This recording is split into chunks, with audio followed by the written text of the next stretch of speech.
Hello guys, welcome back to my channel education for BEd. Guys, आज मैं आपके लिए एसएसटी का लेसन प्लान लेके आई हूँ जिसका टॉपिक है मुगल साम्राज्य। गाइस, ये वीडियो स्टार्ट करने से पहले मैं बता दूँ कि मैंने इससे पहले एक वीडियो अपलोड किया था जिसमें मैंने लेसन प्लान का फॉर्मेट और लेसन प्लान कैसे बनाते हैं डिटेल में बताया है। अगर आपने अभी तक वो वीडियो नहीं देखा है तो आई बटन में मैंने उसका लिंक दे रखा है, आप देख सकते हैं। तो चलिए गाइस, वीडियो स्टार्ट करते हैं।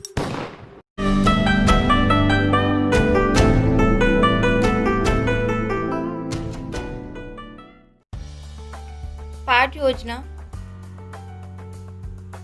पाठक्रम संख्या लिखेंगे, जो भी पाठक्रम संख्या हो, दिनांक जिस डेट में टीचिंग की हो, दिन जो उस डेट पे जो डे है, विषय सामाजिक विज्ञान, प्रकरण मुगल साम्राज्य, विद्यालय आपका जो उस विद्यालय में इंटर्नशिप लगी है, आप जिस विद्यालय में ट्रेनिंग करेंगे आपको विश्वविद्यालय का नाम लिखना है, कक्षा जिस क्लास में टीचिंग की वो क्लास लिखनी है, कलांश जिस पीरियड में आपने टीचिंग की वो पीरियड लिखना है, समय अवधि आपने जितने मिनट की टीचिंग की है वो लिखना है। विशिष्ट उद्देश्य, विशिष्ट उद्देश्य में गाइस ऐसे कॉलम बनाना है। इसके बाद क्रम संख्या, शिक्षण बिंदु, शिक्षण लक्ष्य, विशेषताएं। क्रम संख्या 1 ज्ञानात्मक 1.1 छात्र मुगल साम्राज्य के बारे में प्रत्यास्मरण कर सकेंगे। 1.2 छात्र मुगल साम्राज्य की प्रत्यभिज्ञान प्राप्त कर सकेंगे। 2 अबोधात्मक 2.1 छात्र मुगल साम्राज्य का उदाहरण प्रस्तुत कर सकेंगे। 2.2 छात्र मुगल साम्राज्य का वर्गीकरण कर सकेंगे। 3 अनुव्यूहात्मक 3.1 छात्र मुगल साम्राज्य के विषय में ज्ञान प्राप्त कर सकेंगे। 3.2 छात्र मुगल साम्राज्य की पुष्टि कर सकेंगे। 4 कौशलात्मक 4.1 छात्र मुगल साम्राज्य का चित्रण व अंकन कर सकेंगे। 4.2 छात्र मुगल साम्राज्य का निरूपण कर सकेंगे। सहायक सामग्री चौक, डस्टर, रोलर बोर्ड, संकेतक, चार्ट आदि। टीचिंग करते टाइम आप जो भी सामान का यूज़ करेंगे आपको यहाँ लिखना होता है। पूर्व ज्ञान सभी छात्र मुगल साम्राज्य के विषय में पूर्व ज्ञान रखते हैं।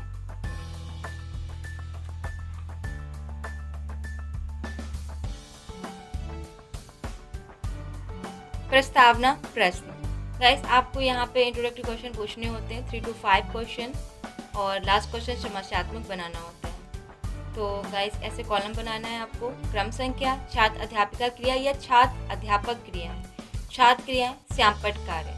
क्वेश्चन नंबर 1 हम लोग कौन से शहर में रहते हैं, जो भी शहर का नाम हो वो लिखना है। कानपुर, कानपुर किस प्रदेश में है, उत्तर प्रदेश में। क्वेश्चन नंबर 3 उत्तर प्रदेश किस देश में है, भारत में। क्वेश्चन नंबर 4 भारत में सबसे पहले कौन से मुस्लिम शासक ने शासन किया, बाबर ने। क्वेश्चन नंबर 5 बाबर किस साम्राज्य का राजा था, समस्यात्मक। आपको श्यामपट्ट कार्य में आपने इसके जो लिखा है आपको 2-3 शब्द यहाँ पे लिखने हैं, 2-4 शब्द जो छात्र क्रिया में आपने लिखा, जैसे कि उत्तर प्रदेश, भारत, है ना, इसे आपको यहाँ पे लिखना है।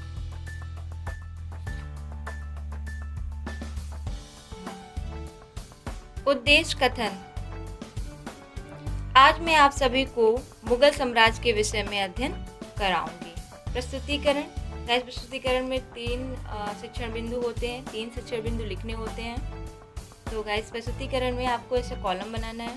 पहले क्रम संख्या, शिक्षण बिंदु, शिक्षण लक्ष्य, छात्र अध्यापिका क्रिया, छात्र अध्यापक क्रिया, छात्र क्रियाएं, शिक्षण विधि एवं सहायक सामग्री, श्यामपट्ट कार्य। 7 कॉलम बनेंगे, 2 पेज में गाइस बनाइएगा। तो शिक्षण बिंदु 1 यानी कि टीचिंग पॉइंट 1 बाबर, ठीक है। आपको 3 विकासात्मक प्रश्न पूछने होते हैं, तो विकासन पेन यहाँ पे लिखा। और 1.1 हुमायूं के पिता का क्या नाम था, बाबर। 1.2 मुगल वंश का संस्थापक कौन था, बाबर। 1.3 बाबर के विषय में बताइए। लास्ट समस्यात्मक, आपकी विधि हो जाएगी प्रश्नोत्तर विधि। आपने क्वेश्चन आंसर पूछे हैं तो प्रश्नोत्तर विधि। छात्र अध्यापिका कथन, बाबर के पिता तैमूर, छात्र अध्यापक कथन में आप जो बाबर के विषय में बताएंगे। बाबर के पिता तैमूर तथा चंगेज खां के वंश के थे। ठीक है, बाबर के पिता तैमूर तथा चंगेज खां के वंश के थे। बाबर का पिता उमर शेख मिर्जा मध्य एशिया की छोटी सी रियासत फरगना का शासक था। अपने पिता की मृत्यु के बाद बाबर फरगना का शासक बना। वह अपने पूर्वज तैमूर के राज्य समरकंद को भी जीतना चाहते थे। व्याख्यान विधि, और आपको ऐसे इमेज लगानी है बाबर की, और सैंपटकार में आपने जो लिखना है, जो भी आपने छात्र अध्यापक का कथन बताया है वही आपको सैंपटकार में लिखना है। तो गाइस, यहाँ से फर्स्ट टीचिंग पॉइंट कंप्लीट होता है, पहला शिक्षण बिंदु कंप्लीट होता है। टीचिंग पॉइंट 2, शिक्षण बिंदु 2, बाबर का चरित्र। साथ में प्रश्न इसमें भी पूछने हैं। 2.1, बाबर के पिता कहाँ के शासक थे? फरगना के। 2.1, बाबर के पिता के मृत्यु के बाद फरगना का शासक कौन बना? बाबर। 2.3, बाबर के चरित्र से आप क्या समझते हैं? ये बाबर का चरित्र बताइए। तो समस्यात्मक, क्वेश्चन आंसर पूछा है तो प्रश्नोत्तर विधि। तो छात्र अध्यापक का कथन में आप क्वेश्चन नंबर 3 का यानी कि 2.3 बाबर के चरित्र का से आप क्या समझते हैं उसका आंसर देंगे। आप उसको बताएंगे कि बाबर को कमल तथा तलवार दोनों का सिपाही कहा जाता है। सैनिक कार्यों के साथ साथ वह साहित्य के प्रति प्रेम रखता था। उसे तुर्की तथा फारसी भाषा तथा साहित्य का अच्छा ज्ञान था। बाबर ने अपनी आत्मकथा लिखी, वह तुर्की भाषा में है और तुर्की ए बाबरी नाम से प्रसिद्ध है। छात्र ध्यानपूर्वक सुनेंगे, विधि व्याख्यान विधि हो जाएगी और बाबर की इमेज लगा देंगे। सैंपटकार में क्या करना है कि जो भी छात्र अध्यापक कथन में लिखा है वो आप सैंपटकार में लिख देंगे। तो सेकंड टीचिंग पॉइंट कंप्लीट होता है। थर्ड टीचिंग पॉइंट यानी कि तीसरा शिक्षण बिंदु, हुमायूं। ठीक है, और इसमें भी विकसात्मक प्रश्न पूछने हैं। तो हुमायूं का पूछा तो 3.1, तुर्की तथा फारसी का अच्छा ज्ञान किसे था? बाबर को।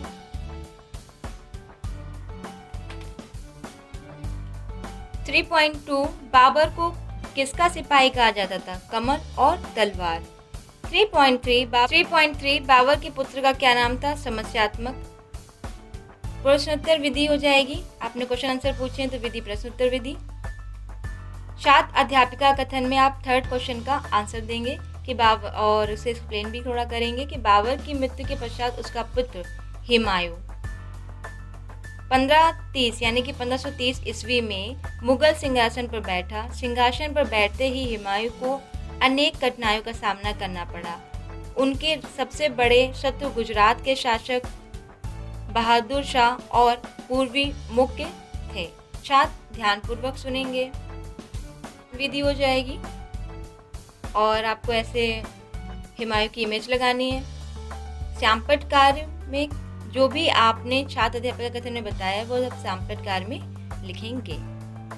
तो guys, third teaching point complete होती है यानी कि तीसरा शिक्षण बिंदु कंप्लीट होता है। और यहाँ से आपका जो प्रेजेंटेशन है यानी कि प्रस्तुतिकरण है वो कंप्लीट होता है।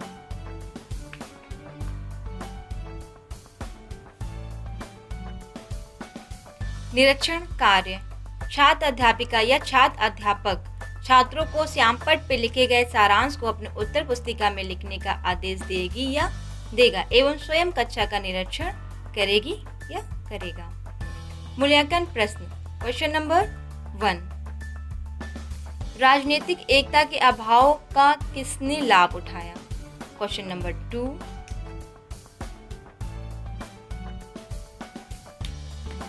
बाबर के पिता का क्या नाम था? क्वेश्चन नंबर 3, बाबर के पिता कहाँ के शासक थे? क्वेश्चन नंबर 4, बाबर की आत्मकथा का नाम बताइए। क्वेश्चन नंबर 5, हुमायूं ने भारत में कब शासन किया? गृह कार्य, निम्नलिखित प्रश्नों के उत्तर दीजिए। बाबर के चरित्र का कोई 2 विशेषताएं बताइए। क्वेश्चन 2, भारत में 1526 ईस्वी में किसने शासन किया? क्वेश्चन 3 1530 में किसने शासन किया? 1530 ईस्वी में किसने शासन किया? क्वेश्चन 4 बाबर की माता का क्या नाम था? क्वेश्चन 5 बाबर की आत्मकथा किस नाम से प्रसिद्ध हुई? तो गाइस यहाँ से लेसन प्लान कंप्लीट होता है। अगर आपको लेसन प्लान पसंद आया हो, आपके लिए हेल्पफुल रहा हो, तो please guys like my video, subscribe my channel, share my video and do comments also.